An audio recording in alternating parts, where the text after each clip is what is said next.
movement's been taken over by conspiracy theorists, people from the far right, and many others. And if we go back to January 29th, Mr. Speaker, the protesters met in Ottawa and paralyzed the downtown of Ottawa on Wellington Street. A number of incidents took place. There was a protester who was carrying a swastika. There were others carrying Confederate flags. A number of protesters parked on the tomb of the unknown soldier. Others urinated on that. Other protesters put their message on the Terry Fox statue and other statues. Protesters also went and took food from the homeless in soup kitchens. And then there's the noise, which is added to the blockade on the roads, and that's causing problems to the people of Ottawa. There are people in Ottawa who have organized counter-protests. There are businesses who have lost a lot of income with this occupation of the downtown. A number of people haven't been able to get to medical appointments because of traffic. That was the case for a little 4-year-old boy from Gatineau who wasn't able to get cancer treatments. He wasn't able to get to his treatment because of the blockade in downtown Ottawa. There are ambulance drivers and paramedics who have had rocks and insults thrown at them, racist insults. There are people who have built things downtown. There's quite a supply chain for gas, among other things. So this has really gotten quite out of hand, and we can understand that people are sick of it. The pandemic and health measures, we're all in the same boat. We're all tired of it. But, you know, even if I don't agree with the claims of the protesters, I have to say that the protesters who protested in Quebec City did better than the ones in Ottawa. I think that what made the difference, you know, absolutely, and Ottawa, the federal government knew that when these measures at the borders went into place, things might go badly, and they should have prepared. And financially preparing for this and started heading toward our capital right in front of Parliament. You would have thought that the federal government might have felt more of a need to act. And it was written in the newspaper Le Soleil today, Ottawa has failed and Quebec did its job, Quebec City. If you want to manage a crisis, you need to have two measures in place, preparation and leadership. In this crisis, Ottawa has failed while Quebec City was able to succeed. And since the beginning, when we've asked the Minister of Public Safety about this, he said, well, it's not his job to tell the Ottawa Police Service what to do. And we know that that's not his role, but he could show leadership and collaborate with the police forces and establish a plan at the very least. In a time of crisis, a true leader goes out on the ground and takes control of the situation. And in this case, we haven't seen the Prime Minister at all. And we know that the Prime Minister had to isolate because of COVID-19, but clearly his health allowed him to participate in a number of virtual activities. He was able to participate in question period. He was able to hold press conferences from his residence. And the only statement that he made was to say to the protesters, well, stop complaining. And telling people who don't want to get vaccinated to go get vaccinated, well, that's not very productive. The federal government looked weak faced with these protesters, and that's certainly stimulated their enthusiasm to continue their civic disobedience in the name of their freedom and to the detriment of the freedom of the people of Ottawa. And I'll come back to the comparison with what happened in Quebec City over the weekend with protests. There was leadership there. The government of Quebec said upstream clearly that they wouldn't tolerate anything getting out of hand. The mayor and the police force mobilized to make sure that everything would take place calmly and respectfully, and that's what happened. They didn't let the protesters set up camp. By Sunday night, they were all gone, all the protesters. But here in Ottawa, the protesters are still here, and they're planning to stay. Why? Well, because nobody is dissuading. Nobody of them is encouraging them to leave. It should be the role of the Prime Minister and the Minister of Public Safety to send a clear message that the federal government won't tolerate this, and that they'll give all the necessary support to the City of Ottawa and to the Police Service of Ottawa, that they'll make sure that they are in constant communication with the Government of Ontario, with the Ontario Provincial Police, and with the RCMP. Last week, we proposed that a crisis group be created, that the government take leadership, that they give updates to the people, that they start a dialogue, that they do something. But the Minister of Public Safety clearly said in the House on Friday, when answering a question from the leader of the Bloc Québécois, that the federal government has never attempted to speak to any of the leaders of this these protests. They've given that responsibility to the police service, but the people, the protesters, are here to speak to the federal government. We should never have let the protesters set up camp, but now that they're there, what are we going to do? Well, clearly the city of Ottawa is out of resources. The people of Ottawa are sick and tired of police officers too. The city of Ottawa has asked for more support from the different levels of government, including the federal government, because the municipality feels powerless given that the protesters are here to meet with the federal government. So they're calling for help. And today, Ottawa City Hall voted on a measure to ask for help from the federal and provincial government. So the message is very clear, and we've been saying it since the beginning of this siege of Ottawa, that the city of Ottawa and their police office saying they need more help. What is it going to take for the federal government to help? The minister has sent RCMP members, another 275 officers, and that's good, and we're happy about that. But he continues to say that the ball is in the city's court. And yes, the city does have some responsibility to take, and they're not taking it. But here this evening, we've heard Liberals speak, including the Prime Minister and the Minister of Public Safety, and they took advantage of their time to criticize the abusive actions that we've seen, as we've all done, and we've all denounced these actions. But what we would have liked to have heard from the government tonight was, what's the plan?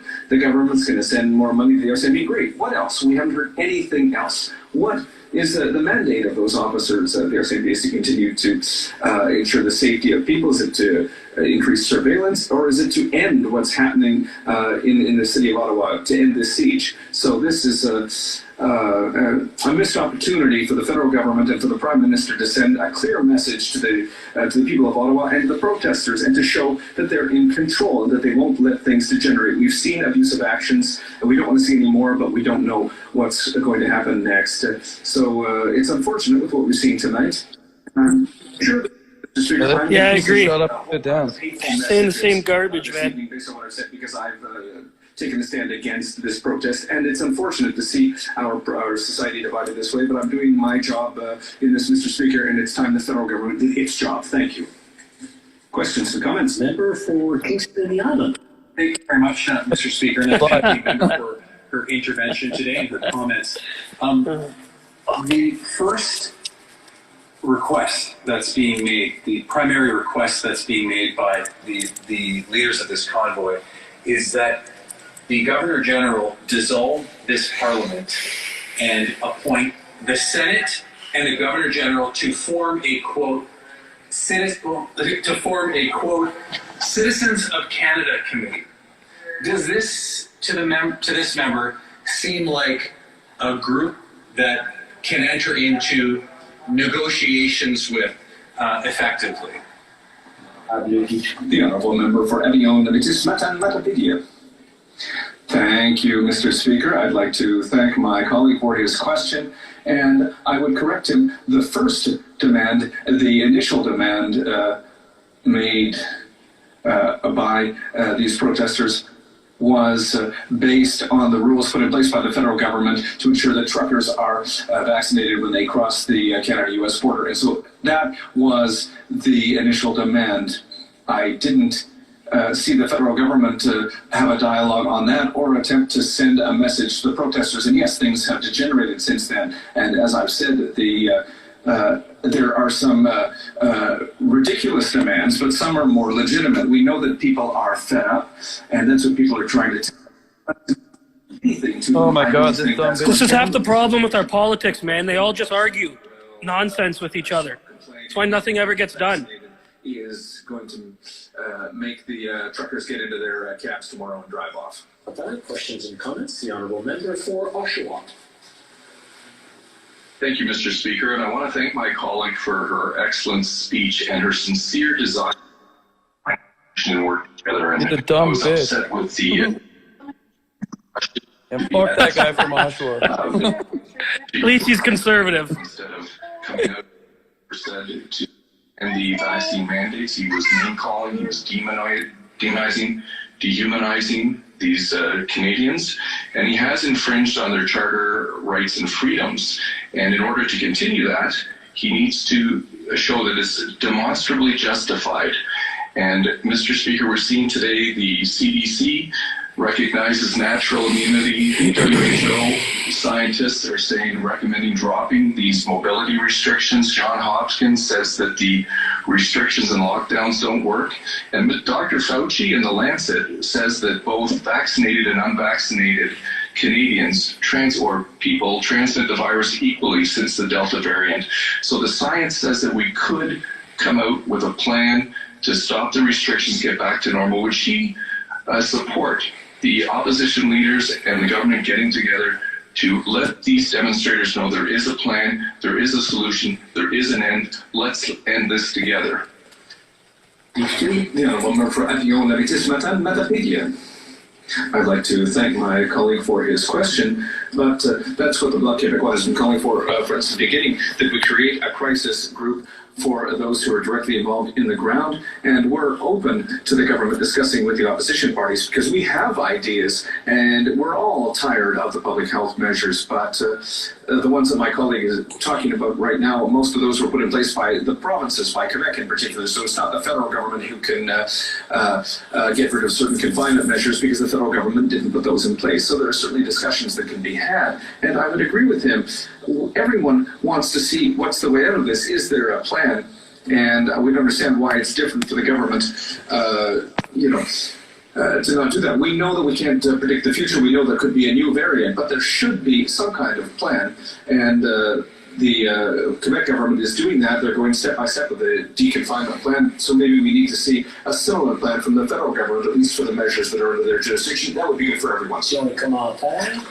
The Honourable Member, l'Honorable Député. The Honourable Member for Mirabel. Mr. Speaker, we're going back and forth because on the one hand we have a government that has decided that it's not going to govern, that it's not going to take its responsibility, and now it's too late. And on the other side we have the official opposition, the Conservatives, who have suddenly abandoned their historic passion for law and order because parking a 53-foot truck in the middle of the street is illegal. Would it be possible, and I'd like to ask my honourable colleague what she thinks, that the search for short-term political gain has been making this situation worse? The Honourable Member for Avignon-Lavitius-Matane-Matapédia in 30 seconds or less. Thank you, Mr. Speaker. It was an excellent question. And yes, unfortunately, I think that there are a lot of people and organizations who are trying to profit from this and who are trying to make political gain, who are trying to maybe get a certain base that they lost because people are fed up. But you know what? Everyone's fed up.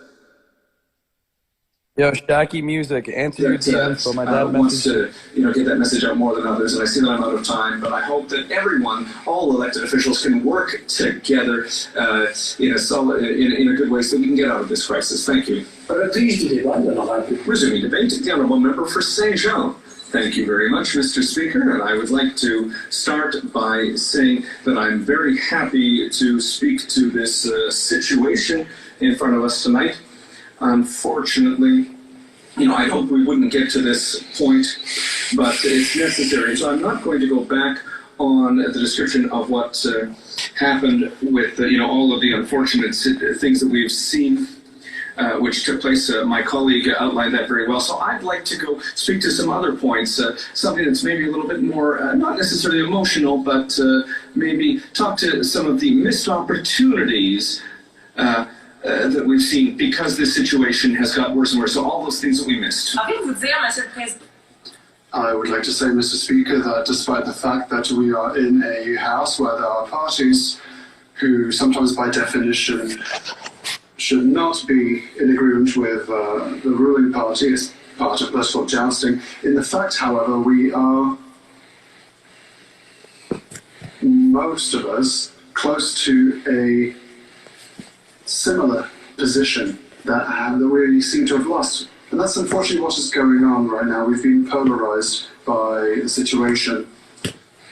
What is unfortunate isn't necessarily the fact that we've lost control of the situation, as much as the fact that the situation has taken control of us. We have allowed ourselves to be polarized rather than having an intelligent discussion together on how to move forward and get out of this. We are so polarized that we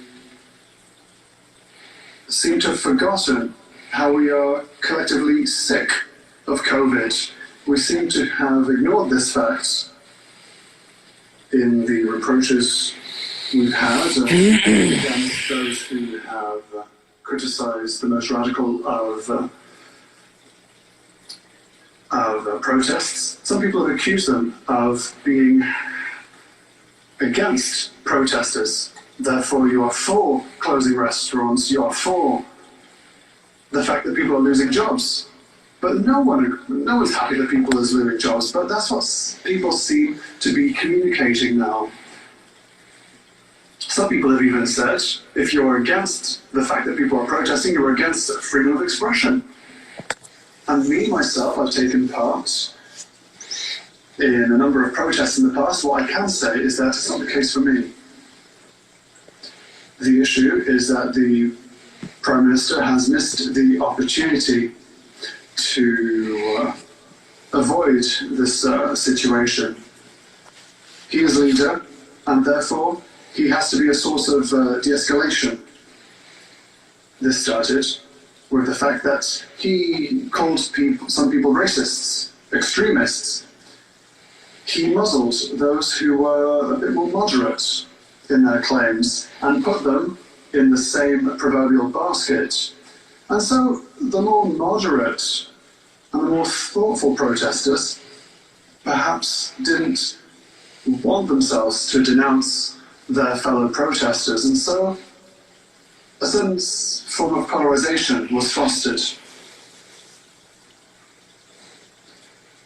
Some people, therefore, closed themselves to discussing and to talking. And some people did want to talk. First of all, our friends, our neighbours, our families.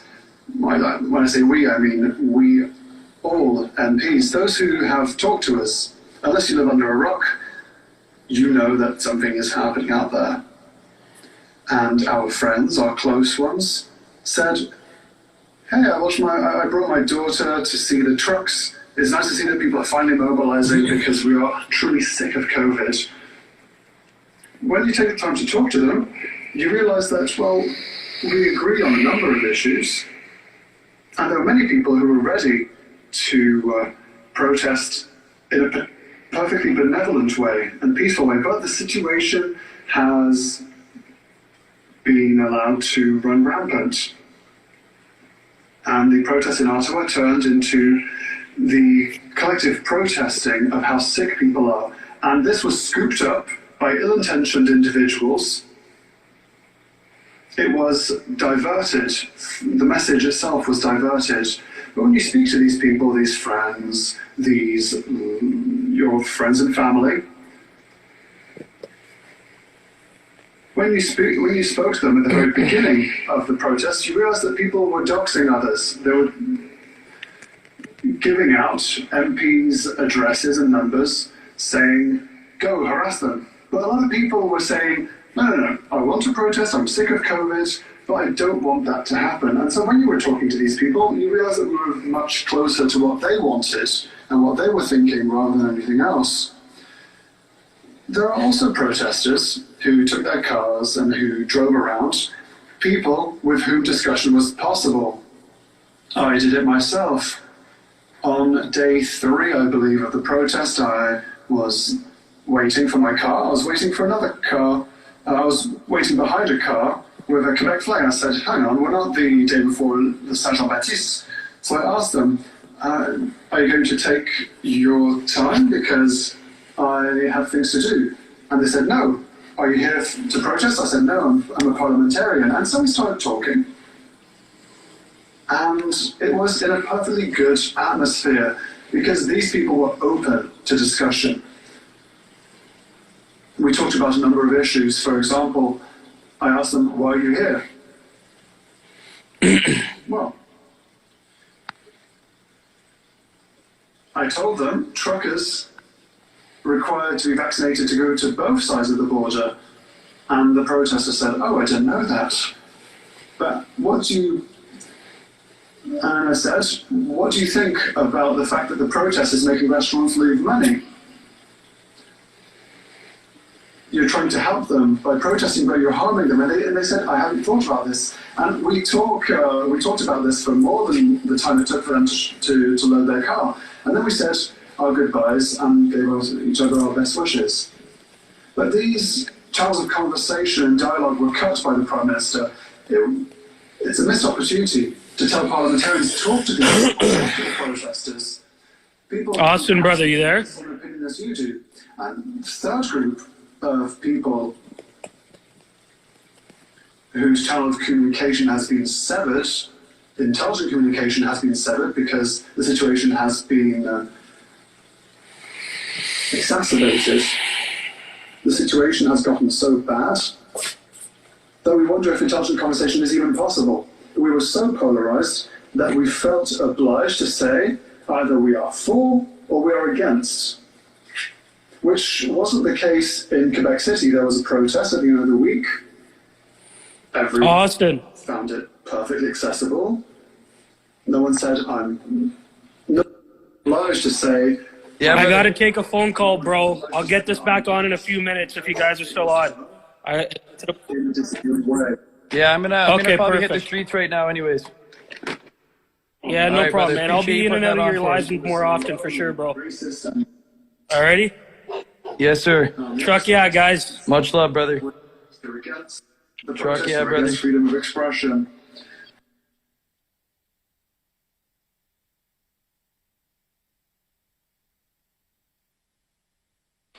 Guys, hold up. I'm just on the phone on the other line, so just I'm gonna stay muted for a minute.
gonna get you in here. I know you've been trying to get in here.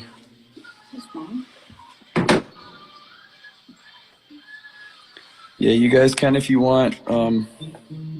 Emails down below.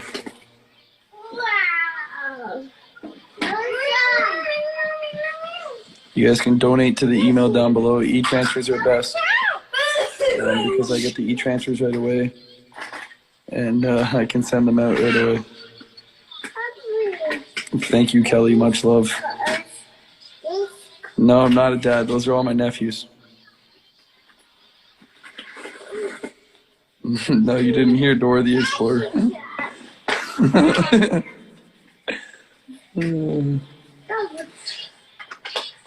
Yeah, they're down here.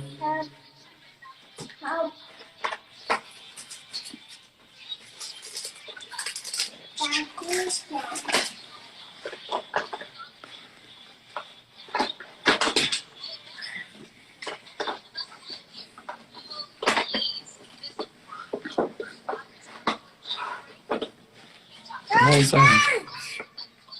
Those things you put in your mouth and they light up.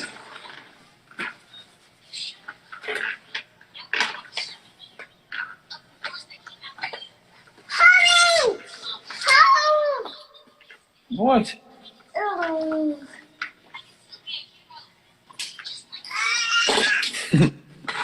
Trudeau was in there, but he's probably already gone through an underground tunnel into a fucking private jet and flown out of here back to BC. Yeah, because he's a fucking Come on now. eat that man.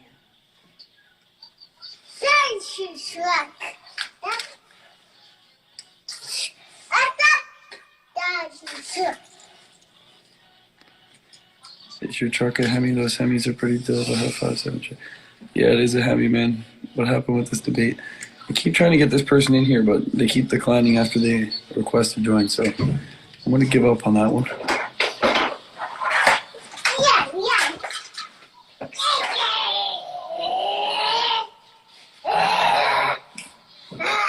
Relax.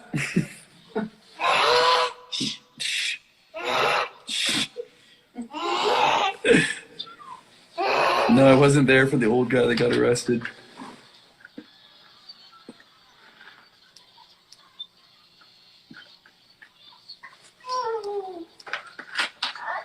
But I did see the videos of it. It was pretty fucked up, all because he honked his horn. Yeah, he's ripping it with the cars right now. He's just loving it.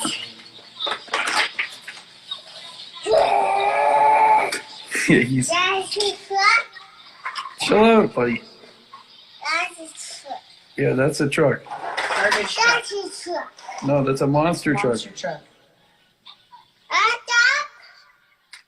I get Parliament videos if you want. It's nice. You guys fantastic. God bless the truckers. Guys, we're gonna win this fucking fight.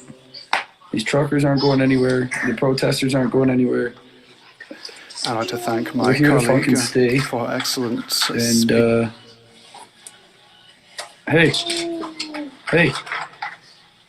hey, truck. Can you say truck? Yeah.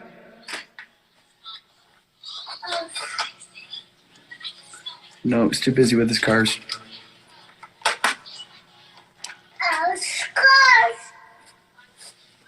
Yeah, that was from 9 hours ago. That was last night. Yeah. I know that. Brent sending them to me. I'm not too sure, guys. As of right now, I'm going to be staying till at least probably Monday.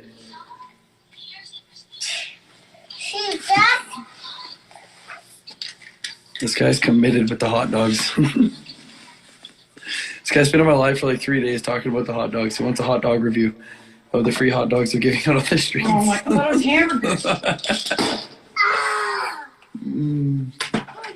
I heard hamburgers, not hot dogs. Hey, can you say truck, yeah? Hey. Truck, yeah. Truck, yeah. Can you say truck, yeah? Hey. Hello? Can you say truck, yeah? No. He's too shy.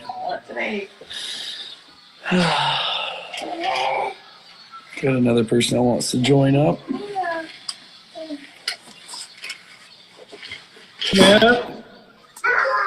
How you doing over What's going there? on, brother? Yeah, you guys hanging on there? Not too bad. One day Yeah, at a we're time, living eh? one It's day been at a it's been a pretty rough ride for you here.